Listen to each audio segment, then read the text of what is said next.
Welcome, everyone. This is Lisa Colton. I am the Chief Learning Officer at C3 Communications and your MC for today's webinar. Thanks so much for coming. We're really excited that you're here. We have a pretty large group, and I see many more people logging in second by second. I'm thrilled that we have Allison Fine with us today. Allison is a dear friend and a very smart person whose writing and wisdom I just constantly am listening for and integrating into my work. So I'm excited to learn from her today and for you to do so as well. Just a few things as we get started. First, we are using the Matterness hashtag today.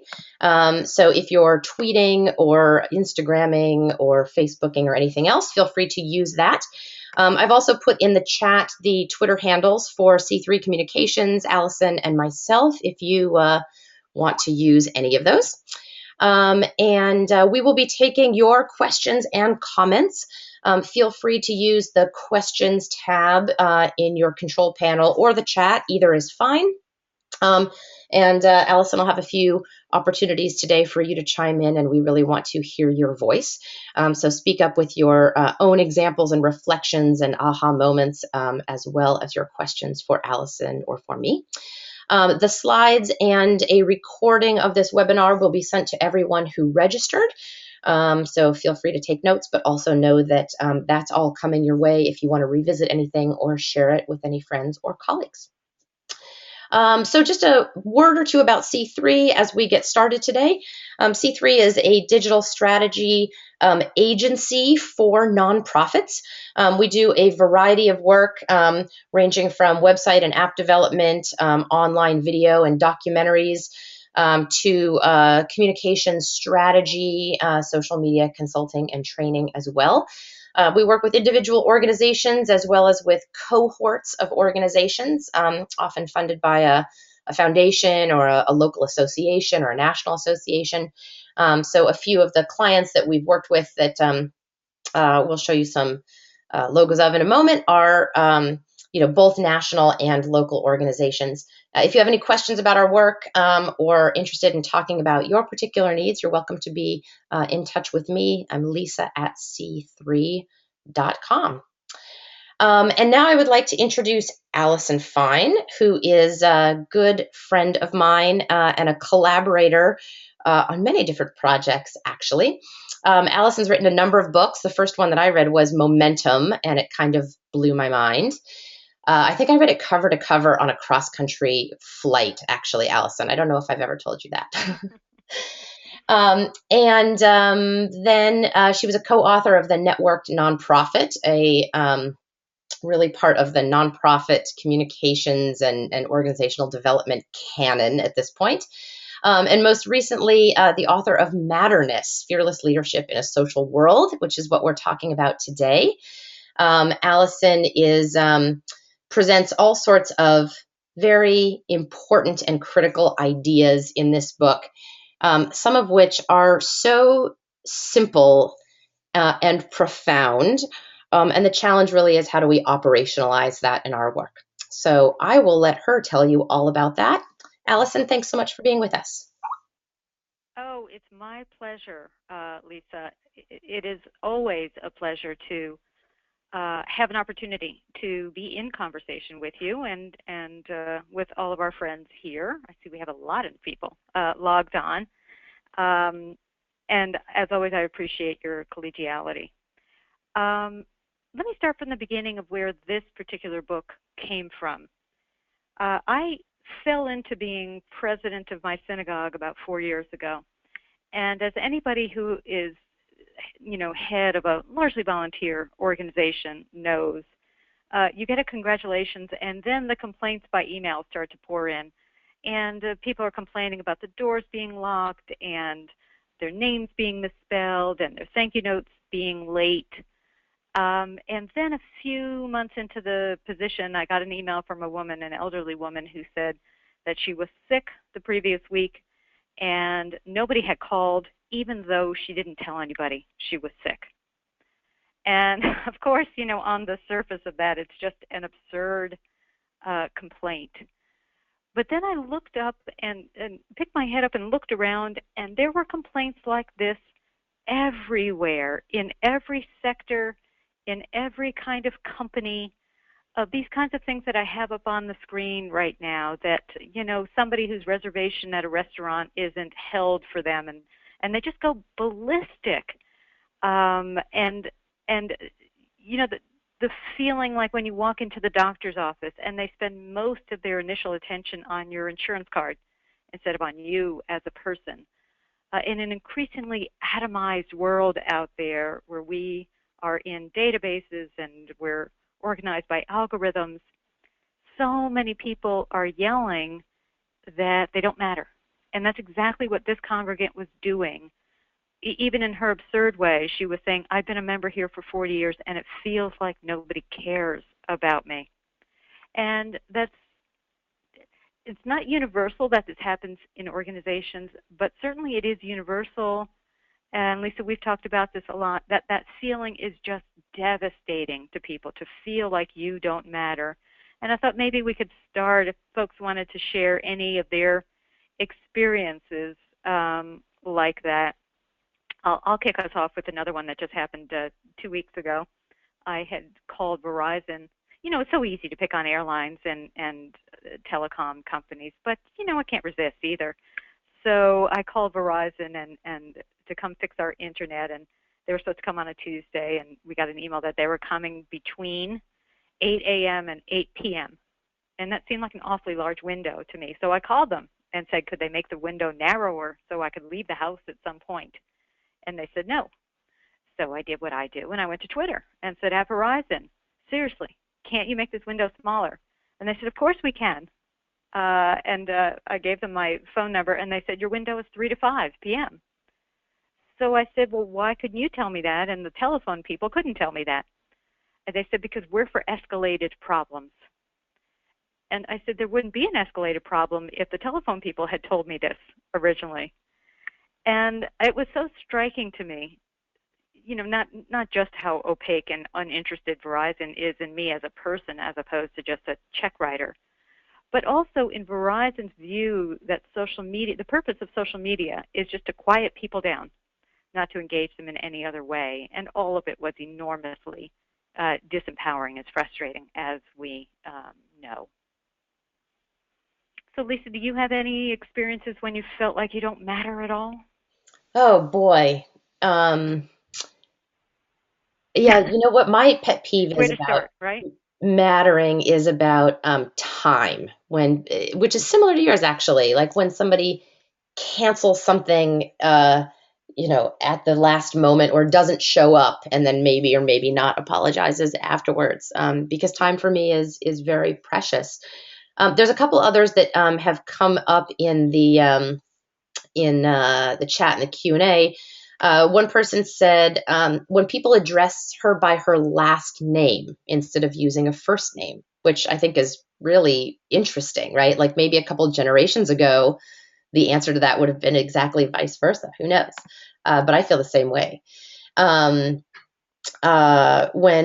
people feel like they aren't hearing the whole truth about something. Somebody says at an event, I'm scheduled to attend isn't listed on a website or calendar, when you have to work really hard to find the details about something. Yeah. Sometimes in airlines, similar to your customer service experience. One person said even at their job, either applying for a job when you don't get any response, like it's okay if you're not going to get an interview, but at least a response saying we received this, thank you for your interest. Or in a professional position where your work isn't being recognized. One person who's a teacher said, when students don't try hard enough, aren't making the class a priority. So a whole And make the range of teacher feel like interesting they don't matter. answers. That's interesting. Yeah. Another good one. I like this one. Joanne says, when my manager uses the phrase guys to her team members in emails, like, hey guys, please do this or that. When an organization sends me invitations to events that are in a different city. Yes, Yes. right. Then you feel like you're part of just some massive list, not that you as an individual matter. Great answers, people. I think that's enormously insightful and helpful. And as I started to hear about all of these stories, um, it really was so powerful, Lisa, for me of thinking, look, I've been writing about the impact of social media on people and organizations for almost 10 years now. And as we've seen this enormous shift of power where people can say things to organizations like I did to Verizon in a way that we couldn't have, certainly not publicly before, where we can organize, we can protest, we can raise money, we can do all sorts of things that at the same time, the majority of organizations and institutions double down on command and control types of structures. So my question became in writing this book as to why that continues to be so and what we can do to undo it. I am trying to advance the slide here, Lisa Colton. Hmm. I am not advancing. I don't matter to these slides. Right. The very bottom left, there's little arrows or Oh, just I see the it. arrows Yeah, on I your got it. keyboard. Okay, fine. You do So matter, Allison. I thank you. So here's what I found in investigating this question. Why don't people matter more to organizations when they can and should? And the issue is that the DNA of so many organizations, or the default settings, as I like to call them, are generally organized around really negative things, right? Organizations from the last century, the fortresses that Beth Cantor and I wrote about in the Network Nonprofit, were organized to be safe on the inside because the world on the outside is so unsafe. And when you look at life and work that way, then you make a whole set of assumptions. You make an assumption that that people out there don't mean us well, right? That they are aimed at harming us in some way. You assume that all of that craziness on social media is inherently as human beings, making us less kind. And you gravitate to those stories that the media love of, the wackadoodles on Reddit doing something or somebody bullying somebody. And most of all, that it just feels so scary and uncontrollable out there, and that the job of staff is to try to control everything, the message, the messenger, the strategy, the donors, the volunteers, the participants, that the whole purpose of work is to exert control over the world this way. All of these fears, I did a lot of research on this part, all of these fears are way outsized for the reality of life, right? The fact is that people are wired to be kind and to be generous. That is just who we are.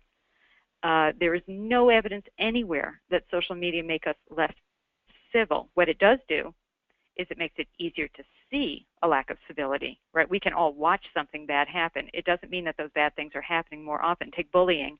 Bullying happens at exactly the same rate, according to Pew, online as on land. And then finally, yeah, the world is uncontrollable, and it's a really bad idea to spend as much energy as we do, emotional, physical, financial, to try to control the world. It's just an unwinnable thing to do, and it's exhausting. Lisa, we both know people who go to work every day and feel like their work consists of pushing a huge boulder uphill by themselves every day, and it's exhausting. And if there's one thing I hope people can hear from my book and from this talk, is that life and work does not have to be that way. Because what happens when you buy into all of that stuff, all of those outsized fears, is that work turns into something I call the churn. Right? When you have to protect yourself from the world, when you don't even trust your own staff, say, to be online, right? When everything has to try to be tightly controlled, what you do is create bureaucracies. That kind of thinking are bureaucracy's best friends. Bureaucracies are out there in the world looking to glom onto fear-based organizations. where you need a lot of processes, a lot of checks, a lot of controls to get anything done. And you can tell these kinds of organizations if you look at the agenda for staff meetings. When you show up at a staff meeting and the meeting is going over and over internal process, when the meeting focuses on what could go wrong with something new instead of what could go right, when the meeting focuses on issues that are more concerned internally, like budgets, than externally. Do our people feel like they matter to us? In those agendas, constituents, customers, donors become secondary. And so that's how the churn is how Verizon develops a process where they really just want to give me a 12-hour window for customer service. That makes sense to them inside of their churn.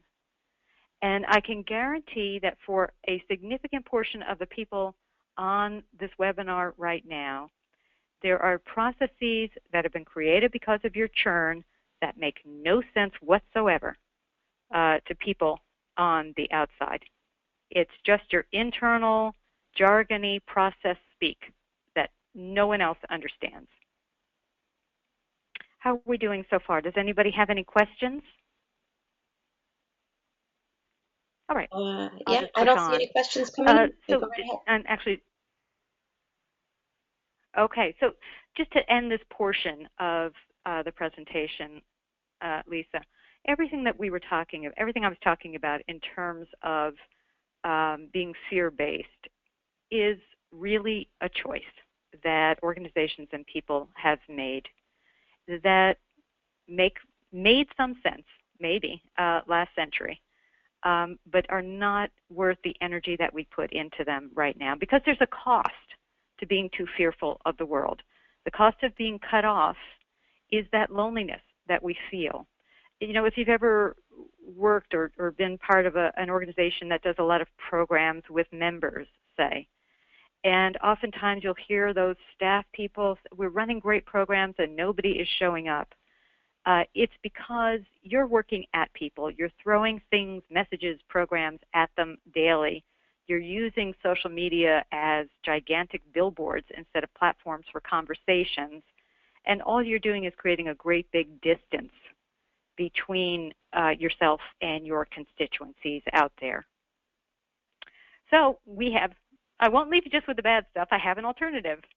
And the alternative begins with something I call matterness, that when people matter to an organization, when they're known, when they're powerful, when they're asked to help be creative, when they're valued, and this is staff people and anyone on, in their ecosystem, something really special happens, a really special power that I call matterness that I'll describe in a second. But I thought it'd be fun if we switched gears a little bit and talked about who or when you felt like you mattered to somebody and why you think that is. Lisa, do you have an example? Well, I got an email, about maybe a year and a half or 2 years ago. I made a donation to Charity Water in honor of a friend's birthday.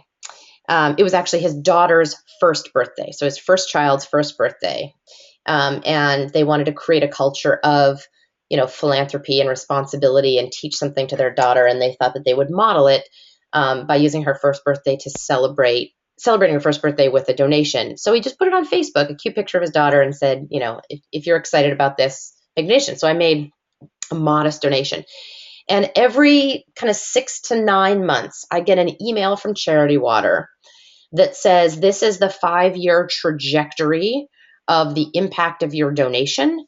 And we are now in step 3 of 9. And your donation, along with others, we have just purchased such and such equipment for this particular village where we're creating new wells for clean water.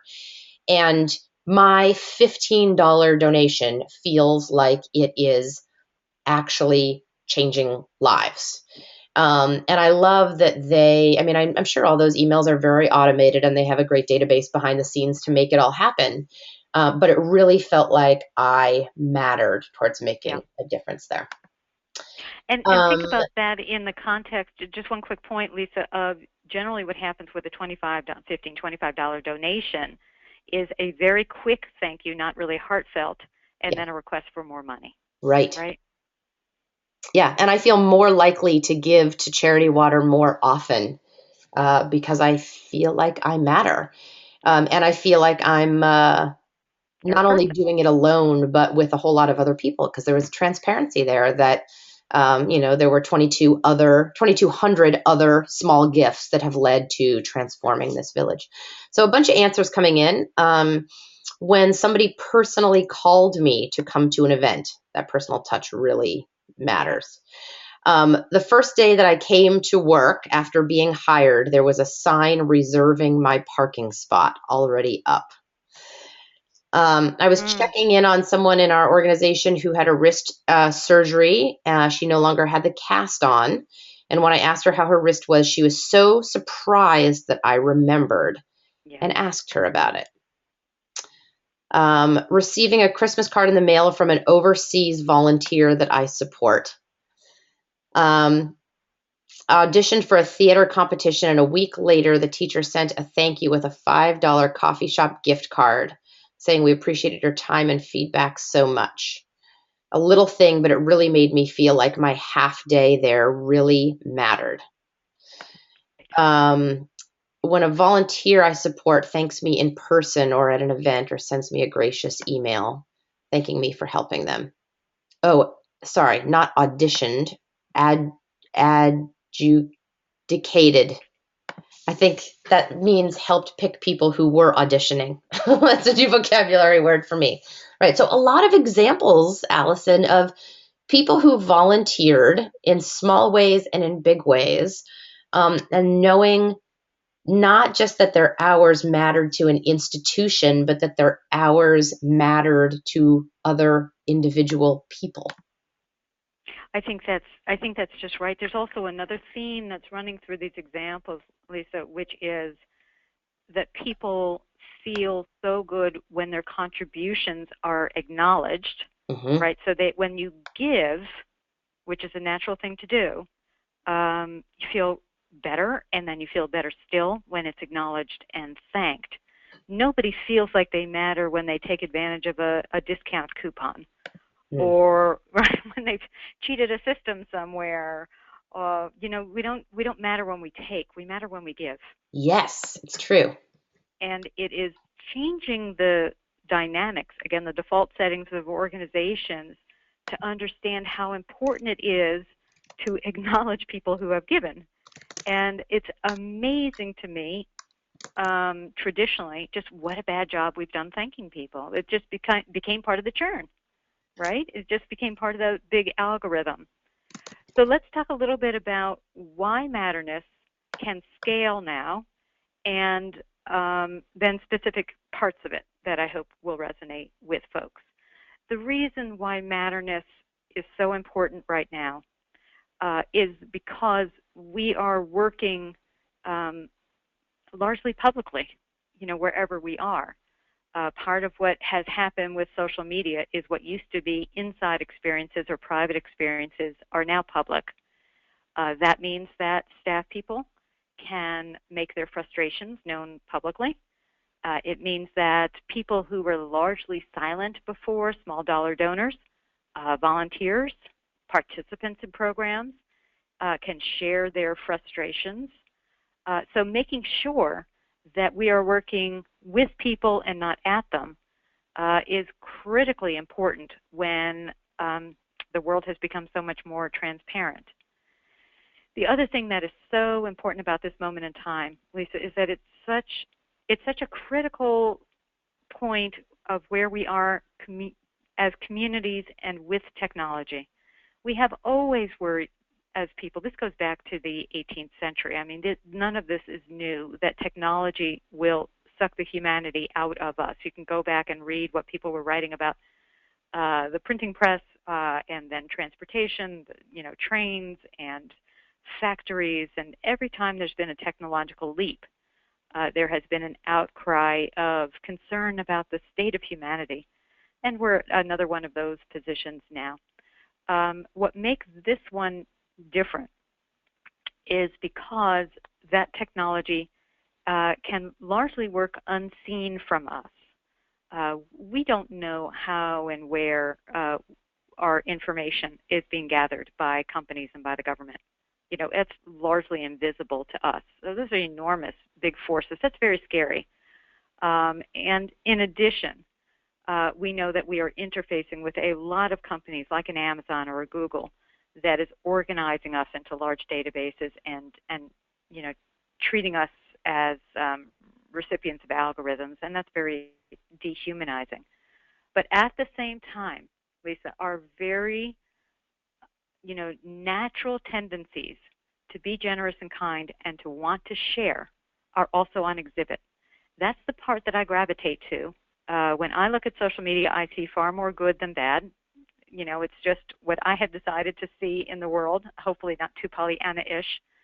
But when people are giving to one another, whether it's information or it's contacts or it's solutions or it's dollars, whatever those things are, the givers feel even better than the getters. That's the examples of matterness that we just went over.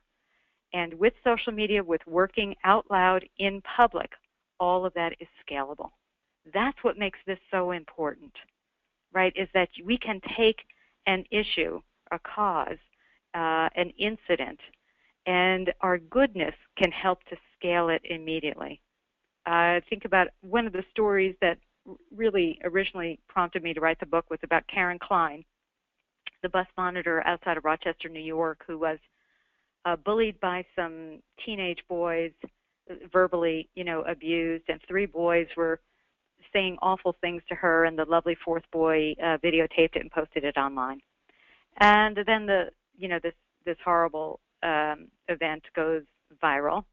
2 days later, Karen Klein is on the Today Show talking about this, and that's interesting. But far more interesting to me was when she was on the Today Show, a man named Max Siderow in Toronto saw the broadcast, set up a campaign on Indiegogo to raise money for Karen to go on vacation. He said, let's raise $5,000 so Karen can go on vacation. And in a few weeks, they had raised over $700,000 for Karen. And once you get past 5,000, it makes no sense for people to be giving as much as they were, or as often as they were. It just felt good. So that's the part that we need to focus on and to build, is the fact that people want to be generous, they want to be kind, they want to matter, and we have this amazing tool set to make it happen. Are there any questions? Okay. So how do you make people matter? In one of the examples, Lisa, somebody was giving of when they said that somebody knew their name. And conversely, when you don't matter is when somebody doesn't know your name or sends you an email as if you live in San Francisco and you don't. We need to highlight individual people. We need to make people known, because that's the only way we can feel empathy. We don't feel empathy in the abstract. We feel empathy for individuals, and we have the tools to make them known and tell their stories. Megan Kashner started an organization called benevolent.net a few years ago, and the idea was to help people who are having trouble getting some traction economically get their first job or keep a job or keep their first apartment, to just get them some help in a very unforgiving economy. So her website works with nonprofit social service organizations and identifies people who want to tell their stories and ask for a little bit of help, like Greg here from Chicago. He was asking for, I think it was like $60, $70 to get this gear to get his job. And Megan's website has, a whole bunch of stories like this. Get the first furniture for an apartment, get clothes for a waitering job, right? You can get the job, but if you don't have the pants and the black pants and the black T-shirt, you can't start the job. So this has been phenomenally successful so far in helping people to express their own stories. People ought to be telling their own stories. We don't need to tell them for them. In addition, enabling all of us to provide a little bit of help that will make a huge difference for a person. The next example is, this is a really tough issue for organizations. So if we work backwards to last century, when many of us grew up and were taught that in order to be professional, there's so much hoo-ha about this word of being professional, this idea of being professional, that you wore a suit, that you presented yourself in a kind of impersonal way, not too loud, not too personal. And of course, that staff should know all the answers, because staff are hired to know all the answers. And you see this in boardrooms all the time. Somebody will turn to staff, what's the answer to X? And you're supposed to have all those answers at your fingertips. And that is an enormous mistake, I think, because the more problem solving that staff do, and particularly senior staff, the less empowerment they're doing of other people. So, for instance, my friend Henry Timms is the new executive director of the 92nd Street Y in New York. He became executive director last summer. And his first week on the job, the head of HR pulled him aside and said, Henry, you're going to be great in this job, but you have just one problem. He said, what's that? And he said, you know all the answers. And Henry was kind of stunned, because he thought, isn't that what I'm supposed to do? I'm supposed to have the answers. He said, but the HR guy said, because you have the answers to every problem, you're not allowing anyone else to be a problem solver. This slide is from a company called C-Click-Fix that enables people to identify small problems. This is literally about potholes and parking meters. What it does that's interesting, though, is it keeps the problems up online until they're fixed, until both the local government and the constituents say that the problem is fixed. So it's making the government not just have to listen because it's public, but also making them accountable for fixing the problem. I would love to see some nonprofit organizations stop trying to tie all their strategic plans up with a ribbon and present them as done, but instead go out to their constituents wherever. It could be on their blog or on Facebook or in meetings. It doesn't have to all be online, or both online and on land. And ask people, here's what we're thinking. What do you think? This is different than the traditional consumer research. This is not focus groups and surveys. This is co-creation. This is about making people equals and about engaging them as problem solvers. There's something very, very powerful about engaging people in our ecosystems to help us solve problems, because they become much more invested in the organization and the organization's success. And that is just the polar opposite of everything that most professionals have been taught. And this is a huge leap forward, I think, if we could start to do this. Just take and my suggestion is just to take a small piece. Maybe to take a small program or a small problem that you're having. It could be as simple as, we generally do a dinner dance in the spring that feels a little bit tired. What kinds of events have you all been to? What do you think we could do? Just even taking that kind of conversation public could engage your donors as more than check writers. Yeah, I love that people's opinion and their creativity matter in addition to their dollars, and that they're leaning in and committed in a whole other way. Yeah, nobody wants to be looked at as an ATM machine. But because we compartmentalize people as donors, particularly small dollar donors, and the churn insists that we have to treat them, with just that litany of fundraising requests, we never look at them as whole people, and we're all whole people, and have a lot to contribute. But the only way to get to that conversation, Lisa, is to move away from broadcast communications and to become conversational. So here we have the greatest platforms for large-scale conversation in the history of mankind, and organizations repeatedly use them as broadcast, right? You go on most organizations' Facebook pages, and it is just, look at us, look how great we are every day. It isn't interesting. It's not engaging. The way I like to think of this problem of being broadcast, Lisa, is think about going to a cocktail party. And you know that experience of getting cornered by somebody who's right in your face and just going on endlessly about themselves. That kind of narcissism is what broadcast on social media channels feels like to people. It is not of great interest to them to just hear all about you. Being conversational means taking into account what other people do. There is no reason why we can't use our channels to celebrate the work of other people. We're all in great big ecosystems. If you're doing social change work, you are, by definition, working with other people, need to be working with other people, and should be celebrating the work of people and organizations in the network. But in addition, nobody can help you if you're not asking questions. And we had occasion to see this together, Lisa, a couple of years ago. After 2 full days of social media training, one of the participants,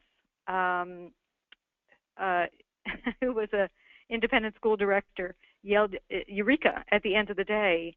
And we all turned and said, "What's Eureka?" And she said, well, she had been practicing for a couple of days on her group's Facebook page, and she had started by saying, this event is coming up and that event is coming up and here's where we did good, and nothing was happening. She just felt like she was talking in a vacuum. And then she posted, for the parents' meeting tomorrow morning, do you all want bagels or muffins? And somebody said muffins. And she shouted Eureka and said it was the first time she didn't feel like she was alone. And I said it was the first time that she had asked a question instead of just broadcast something. Yeah, but there was also more to it than that, Allison, which I just want to extrapolate on. I tell this story all the time because it was such a great moment. It was fantastic. We thought she had won the lottery and somebody had just responded that they wanted muffins.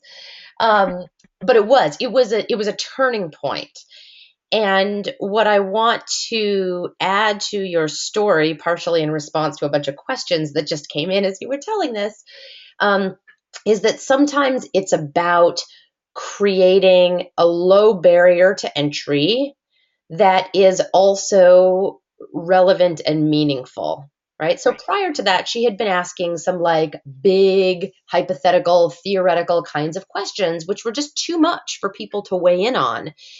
She had to go for something that was a really low barrier to entry, that was a one-word response that didn't have a better or worse answer, right? You can have an opinion about a bagel or a muffin, but it's not like if you say bagel, people are going to cross their arms and look at you like, you're on the other side of the political spectrum from them. So she started at a very low barrier to entry and then built a culture from there. And that's really the point that I want to add to your last couple examples, is that it's not just about the right tool and it's not just about the right question.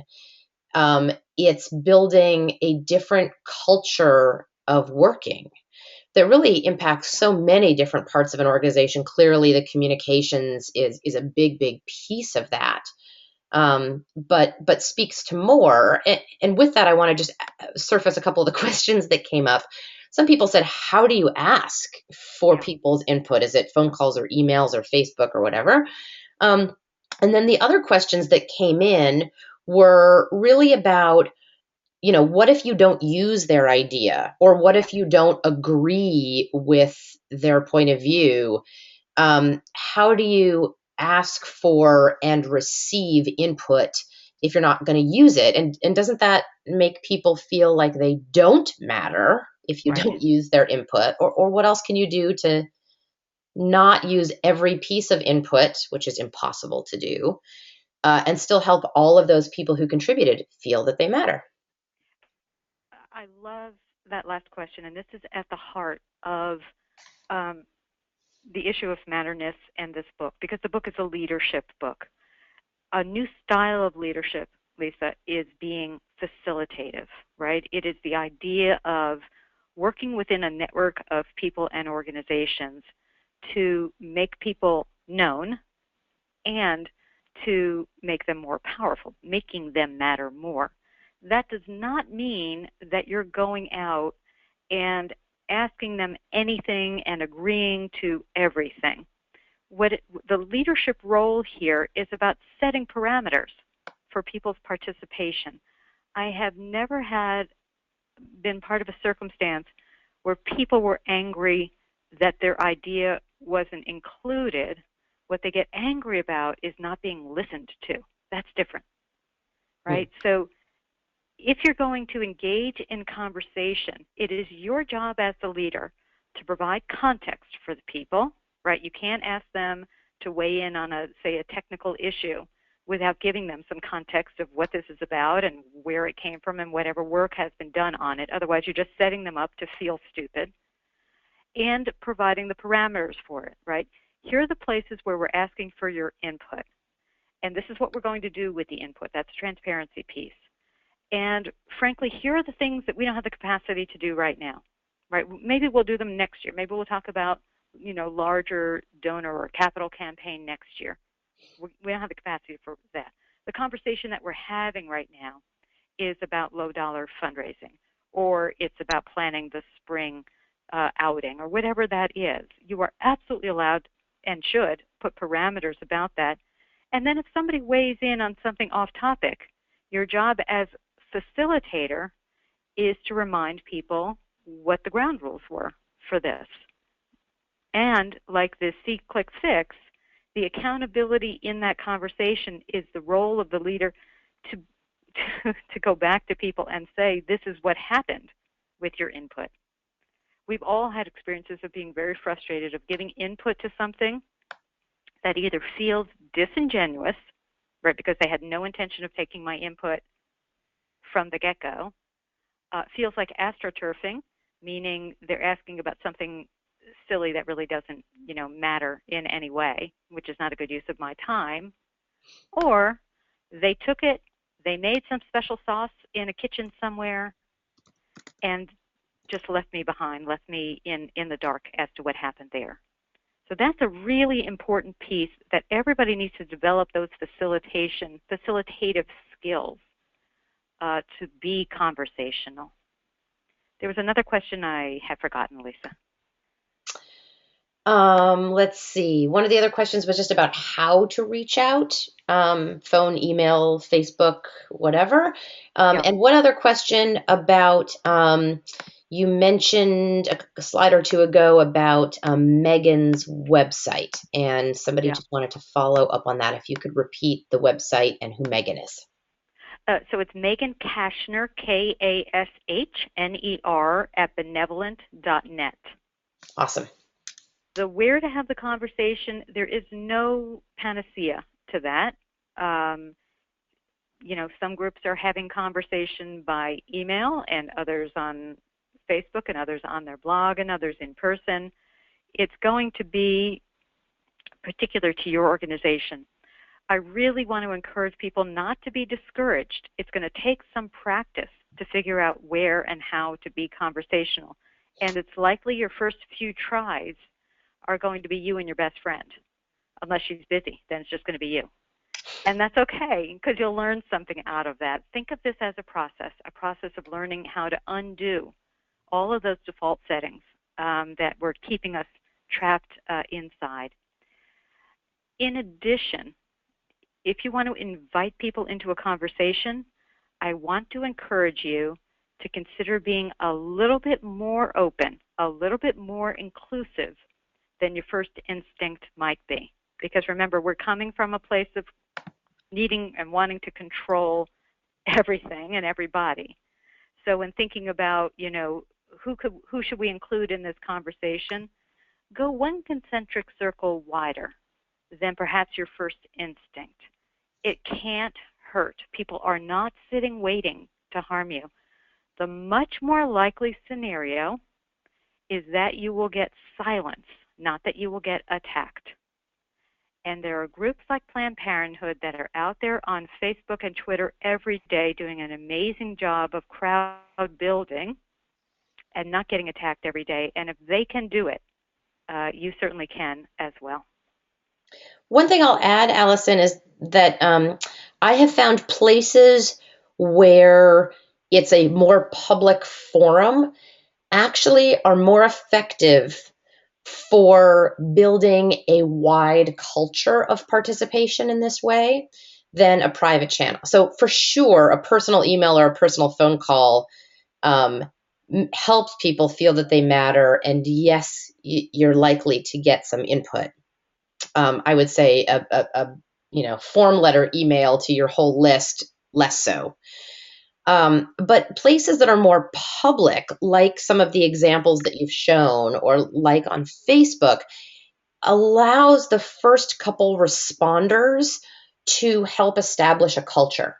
Yep. So if you ask a question, people who are seeing it don't know whether you want a 3-word answer or a 1-sentence answer or 2 paragraphs, right? They don't know whether it's okay to be humorous or whether this is a very serious topic. I think especially that matters a lot given what your organization does and what kind of issues and causes you're working on, right? If it's a very serious kind of cause, are you allowed to be lighthearted and playful, or is that just not cool at all? So it's hard to be the first or second person to raise your hand and speak up. But once 2 or 3 people have done it, then you have a sense of what the cultural norms are here. And the third through 10th person comment much more quickly. So I think one of the challenges in social media is about establishing that sense of social norms. We don't have the same cues of body language or setting that we do in person. But you can help make up for that, even if it means planting some friends as the first couple comments. I think that's just right. And modeling the kind of openness and inclusivity is really important for a facilitator to do. So if somebody comes in to a conversation, Lisa, and says, have you thought about X? The traditional response from an organizational person is either, of course we have and we dismissed it, or no, we can't do it now, particularly if it feels like it's taking them off course, because the churn is so overwhelming that plans, organizational plans become the driver of conversations like that. If you can get out of the churn and get conversational before plans become concretized, then in public, for an organization to say, wow, we never thought of that. That's a really great idea. Tell me more. Tell me how to do that. How can you help us do that? Think of the difference in the conversation. Think of the difference in how that person feels for the suggestion that they've made. And the next slide is really about changing that dynamic, the relationship between organizations and people. Right? Instead of organizations seeing people out there as competitors or check writers, seeing them as these co-creators, as part of the ecosystem, is awfully important. This is a group called Spartan Race, just started 3 years ago. They create and host obstacle courses around the country that apparently make Marines blush. That's one of the phrases that they use. This is probably not an activity I'll ever do, in particular because for the hardest courses, the liability permission slip you have to sign says, I might die. So I will not be doing this. But here's the thing. The racers are a fundamental part of this organization. They're not on the outside. They're on the inside. They are the organization. The co-founders of this organization spend every day, parts of every day, online, on Facebook, on email, in conversation with their people. At the races, they're asking people about the process beforehand. Did they understand how to prepare for this? How are all the logistics of this event? They have volunteers helping at the finish lines to this event.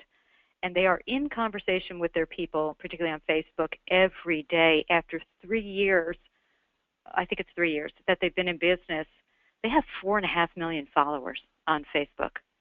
And every post has a robust conversation with people who feel like they own this thing.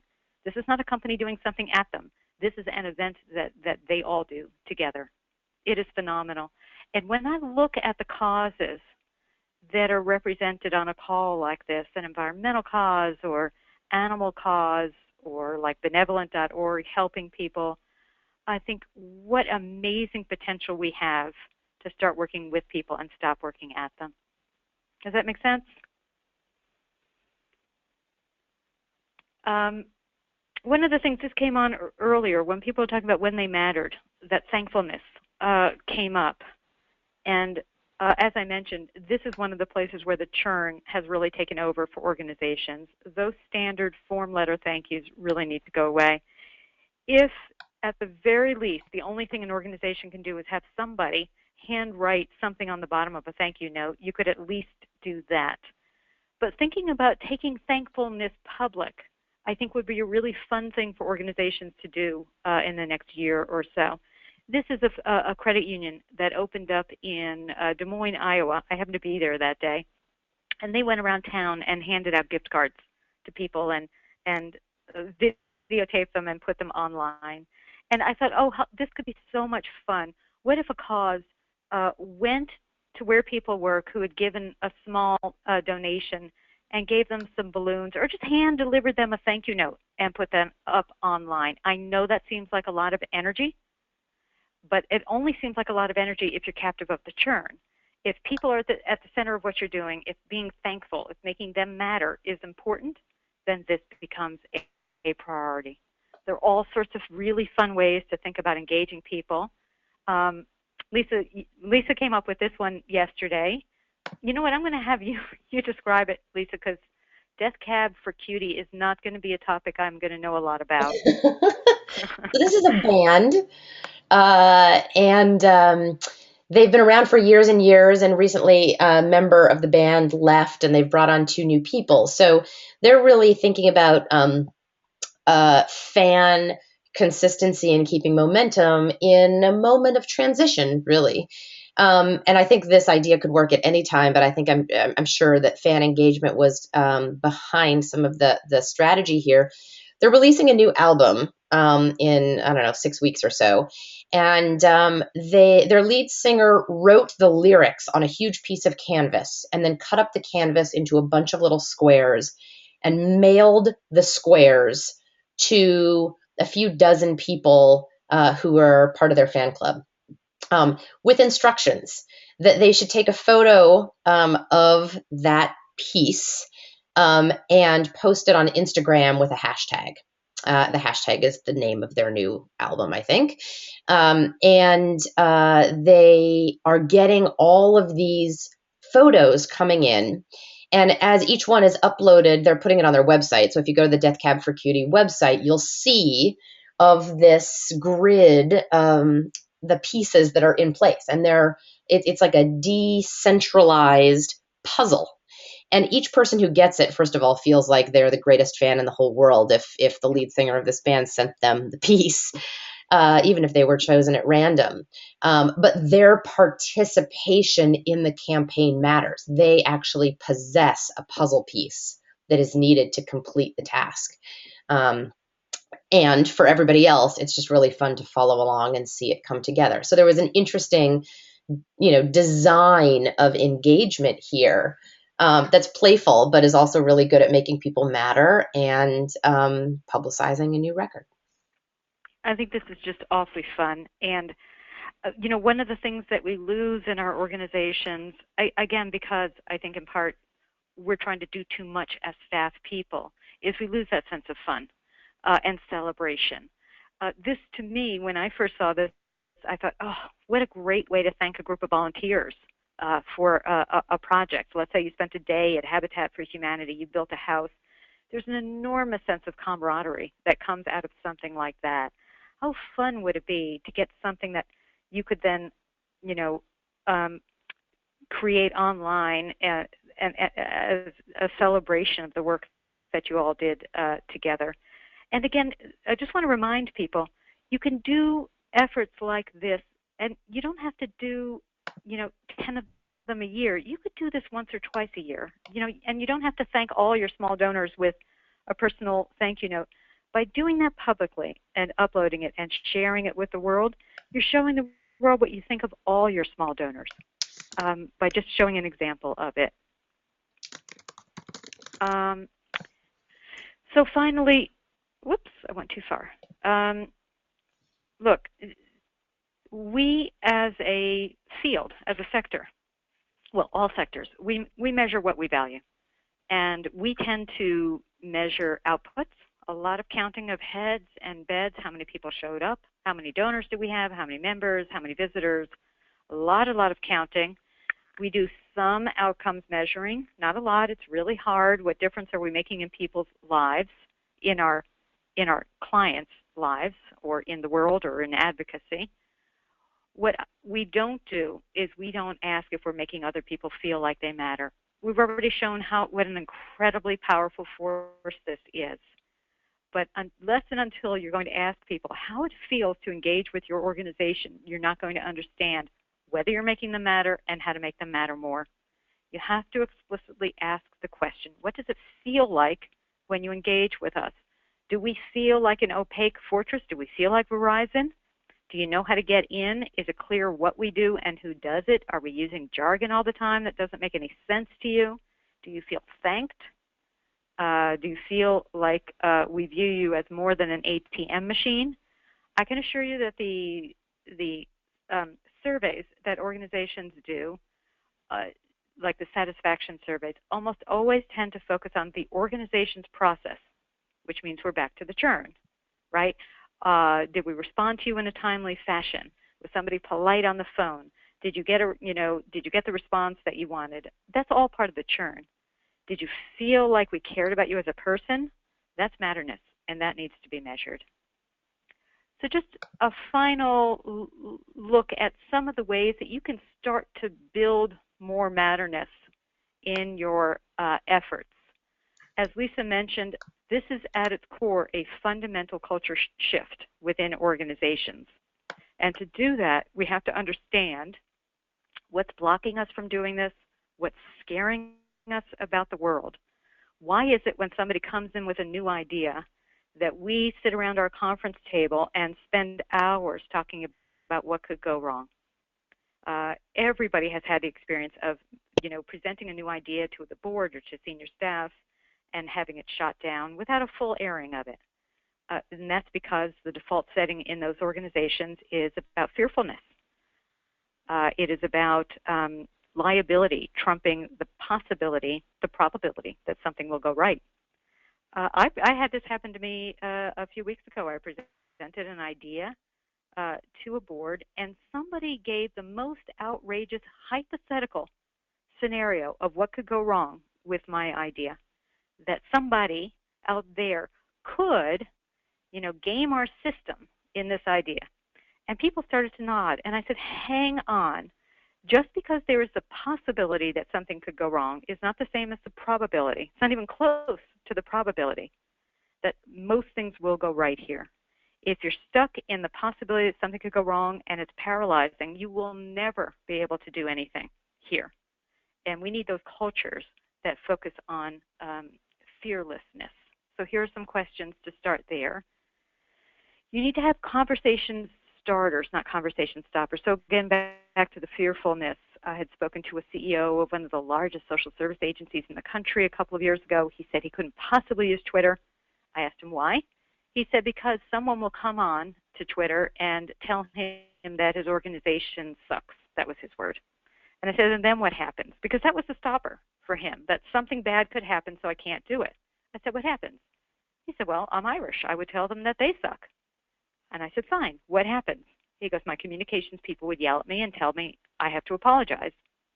I said, fine, could you do that? He goes, yeah, I could do that. I could just say I'm really passionate about what we do. I said, and then what happens? And the communications people yelled out, they would know to love him the way we do as a person. So all of these scenarios that something could go wrong, you need to push people past the, okay, so what exactly happens? And I can assure you that for all the fearfulness I've heard about organizations for years now, I've never seen the sky fall because of opening up. Think about some fun ways to thank people this year. It will make them feel great, and I can assure you when they feel great, you will feel great about your work. And then fun ways to enable people to tell their stories about your work. I was talking to somebody the other day that works with people who've been recently released from prisons to help them find jobs. They have trouble finding employers, as one can imagine. And I said instead of the organization going to the Chamber of Commerce, having one of the employers who've had a good experience go to the Chamber of Commerce and tell their story of why they were nervous at first and how this has worked out will be so much more powerful for them. So Lisa, Stories are unless there are more so questions, I important. have just one closing story. I'm sorry? I said stories are so important. And what I love about your book, Allison, is So that it's important. just full of stories of real people in real organizations really doing this stuff. It's very inspirational. Thanks, Lisa. I'm just going to close very quickly with a story that happened recently. My aunt passed away last week from cancer. Mm. She had been struggling for a year. I saw her 2 weeks prior for the last time, and I asked her what she learned through her illness. And she said one thing that really struck her is when she first got sick, a friend asked her what he could do for her. And as was her habit, she said, "Oh, nothing. I've got it all under control." And he called her selfish. And she was shocked. And she said, "What do you mean I'm selfish? I'm the one with cancer." He said, "You're selfish because you're not letting me help you. It's going to make me feel so much better to help you." That's what we do when we don't let people matter. Mm. That's powerful. You know, I watched Brene Brown's TED Talk on vulnerability recently, Yeah. which I highly recommend because I think it's the kind of other side to that equation. And sometimes I think as staff, as professionals, as experts, we feel like we need to present our like strongest self to the world, that we really know exactly what Yeah. we're doing. Um, which we may be really great at it, but by opening ourselves up and becoming that conversation starter and collaborating and working with, it creates so much more value for everybody involved. And it's really not our default setting for most of us, Yep. and something that we need to be working on internally as individuals, how we work, as well as organizationally, of the culture of working and the culture of the organization and how it engages with the world, and really be focused in that collaboration around a cause, which really is why we're all in it, right? So, All right. thank you, Allison. This was amazingly insightful. So many questions, some of which we didn't even have time to get to.